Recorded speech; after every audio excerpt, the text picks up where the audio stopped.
About to move up for race 6, Ladbrokes Amateurs Cup.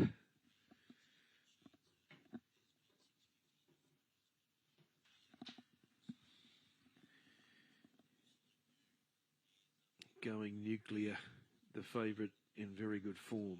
Going Nuclear, it's won 3 of its past 5, $3.30. Divine Purpose, $4.20 to $4.60.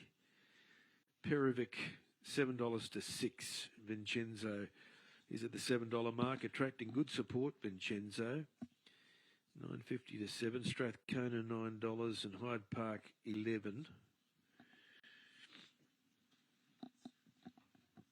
And they're about to start loading them.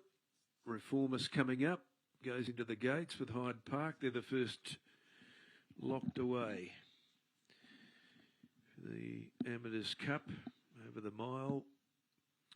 Higher Love won this race a couple of years ago, about 60 to 1. He'll be going out at pretty big odds again this year. But ran a better race at Bowen last time out. Now Perovic goes in. Strathcona locked away, and Vincenzo's moved in. He's been spec'd at odds. Vincenzo's continued to firm up. Divine Purpose goes into the gates with Acrophobic. And Going Nuclear, who's ultra consistent, now goes into the barriers with John Joseph Medal to come up with Higher Love, and they'll be ready to go. Mile the trip. Now Medal about to go in. Higher Love set. We're ready. All ready. Lights on. They're off and running now.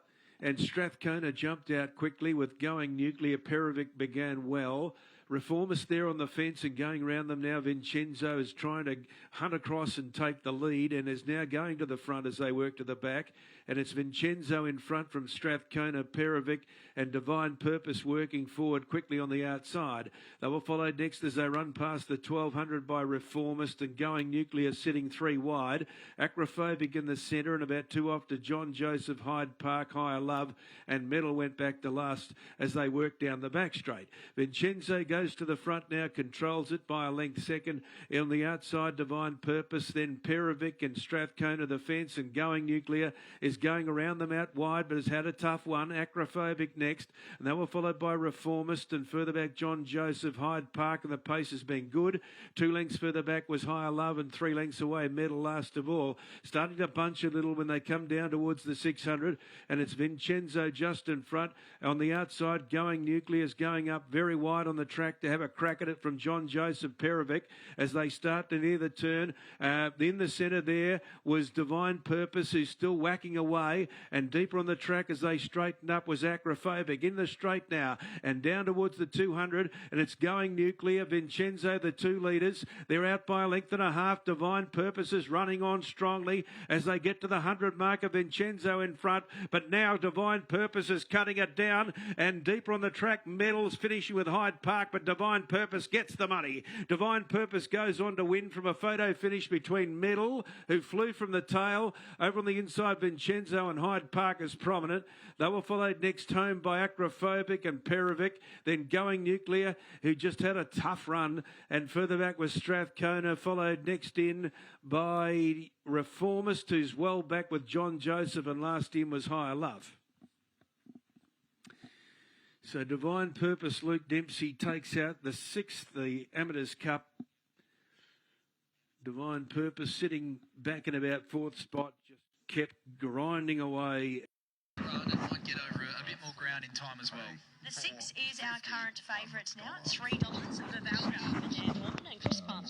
Well, she's kicked off her career with a couple of pretty nice runs, Vivalda, despite the fact that she hasn't been able to put a win on the board just yet. She ran second here at this track over 1,100 metres in a 3-year-old maiden first up debut. looks a nice enough time for Michael Lane. And last start down at Bunbury, I was pretty keen on her chances there on that day. I made her the best bet on the program. She went around a $2.60 favourite, and it was a race where they didn't set any records from a tempo perspective. They really packed up on the corner. Chris Parnham was able to enjoy a really nice run, 3 deep cover, blending into the race. And I thought the race was there for her to take it late in the piece, but she was a touch disappointing for mine. But she does get another really good opportunity here. She was unable to get past Charmer late in that race. I do think she's still putting it all together. She's certainly not the finished product just yet, but she gets another really good opportunity here, and that's been a winner-producing race as well. The last race she contested with Holland Nuff, getting the job done on Wednesday. Here's hoping it is a winning form there. Form lines. We've got Dan Morton alongside me now. Dan, quick word on your runner in Vivalda. How's she come on since that last run? Yeah, good. She's just maintained where she was. She is quite a little bit of a light filly, so we haven't had to overtax her in between, but she's probably just got to get her race manners in check a bit to be more competitive, I think. She's been able to show you a bit behind the scenes, though? She's very fast. She trialled up good, and just a couple of times in races, probably last start, they just didn't go as quick to let her sort of relax a bit in running, and just probably had worse field position than the winner, and that's probably all it was. But just a little bit more experience coming into today, so hopefully today's the day. What's the plan of attack here? What were the instructions to Chris? I don't give too many instructions, and Chris knows her. He's ridden her a couple of times now, so he'll come out with a plan and hopefully execute it. She's the favourite. You also said like another favourite later on, $1.70 wonderfully made in race 3. How's things going there? Good. Again, trolled up really nice. We've got a big opinion of her, so fingers crossed, She's the favourite. You also said like another favourite later on, $1.70 wonderfully made. Fingers crossed. Hopefully we're chatting after this one. Best of luck. Thank you. There's Dan Morton with his words on Vivalda here, and also wonderfully made. Race 3 is our $1.70 favourite. Next horse to preview here though, Riley, is the 7, Dashing Diva. Third start this preparation. Simon Miller, Patrick Carlton. Showed a bit of ability as a 2-year-old Dashing Diva, but she has been a bit disappointing in her 2 runs back this time in. She was well beaten by Swingman here first up, and last start she was able to find the front, went back to Belmont Park over 1,400 metres, stepping up in trip, and perhaps she wasn't suited to leading on that occasion. She did her 2 runs quite noticeably over the concluding stages to be beaten a pretty big margin at the finish. Should get a nice run here today from barrier 3, dropping back in distance to the 1,100 metres, but she would need to significantly show something on that occasion. The 8 is Jude Tell for Naya Pateman and Shani Webster. The trials were good. The format of the trials hasn't been too bad either, behind Bold Fight and Effortlessly, who ran a cracking race the last time that we saw her at the track. Didn't handle her first trip to the races here over the 1,000 metres. Wasn't able to go with the speed early, which surprised me. The format of the trials hasn't been too bad either, behind Bold Fight and Effortlessly, who ran a cracking race the last time that we saw her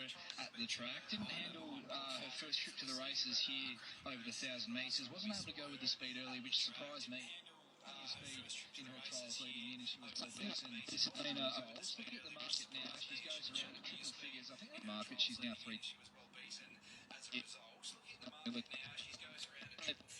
What we've seen from her at the trials. I thought her best trial was back in May of this year, and she wore blinkers on that occasion and beat home 2 darn Stormy in that trial. But she didn't wear them in her most recent trial, and she doesn't wear them here on race debut, which is interesting for mine. She does look a bit of a Scopia type, so it's not going to get a bit further than this, the 1,100 metres in time, but with Pike on board, always respecting of that booking.